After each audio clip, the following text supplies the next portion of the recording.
planning a renovation, most people start in the wrong place. They start by looking at Pinterest, picking paint colors, calling contractors, but architects do something completely different first, and it's the reason their projects actually work and stay on budget. So in this video, I'm going to show you 3 things you need to do before you hire anyone, because if you skip these steps, you're going to waste money.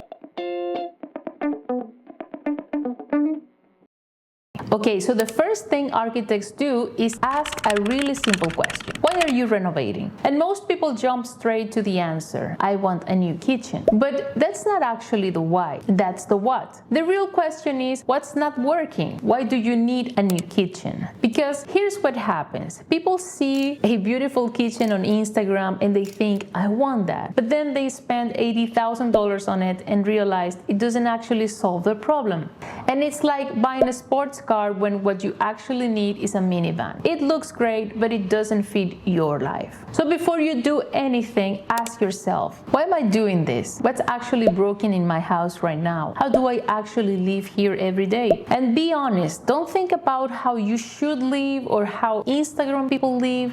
Think about your real life, because maybe the problem isn't your kitchen. Maybe it's that you don't have a good spot for bag and shoes when everyone comes in the door.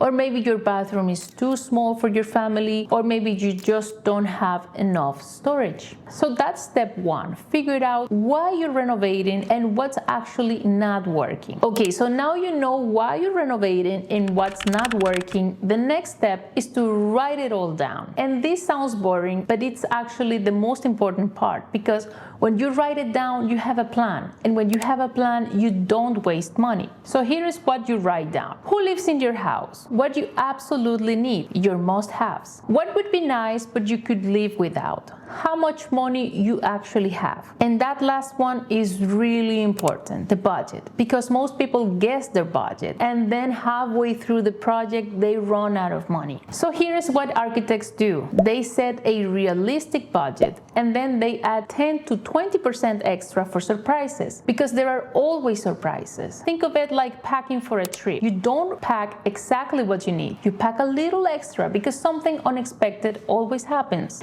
And if you're in Toronto, you need to think about permits, potential upgrades for older homes, and all the things that come with old houses. So budget for reality and not just for Instagram. Because when you have a clear plan written down and a realistic budget, you can make decisions without stress. You know what matters, you know what you can afford, and you're not guessing. And honestly, this is exactly what we do in the consultations. We sit down with people and help them figure out their goals, what they actually need, and what's realistic for their budget. So if you're planning something and you want help with this part, there is a link in the description below. So step 3 is about priorities, because here's the truth. You can't do everything. Even if you have a lot of money, you shouldn't try to do everything, because some things just don't make sense. So architects help people make a list. Things you absolutely need, your deal breakers, things you love but could sacrifice, things you can add later. And you do this before you start designing or building, because if you wait until you're halfway through construction and you're running out of money, now you're making panic decisions. And panic decisions usually cost more money. But here is the other part of this step. Thinking about the whole house, because when you change one thing, it affects the other things. It's like pulling one thread in a sweater. Everything's connected. So if you want to add an island in your kitchen, that means more electrical. Can your electrical panel handle that? If not, you need to upgrade the panel, and that's extra money. Or if you want to finish your basement, you need to make sure your foundation is actually solid first, because if there is moisture or cracks, you have to fix that before you build anything down there. Otherwise, you're building on top of a problem. So that's step 3. Prioritize what matters and think about how everything connects, because your house is a system, not just a collection of rooms. Okay, so those are the 3 steps you need to do before you hire anyone. Figure out what you're renovating and how you actually live. Write down your plan and set a realistic budget.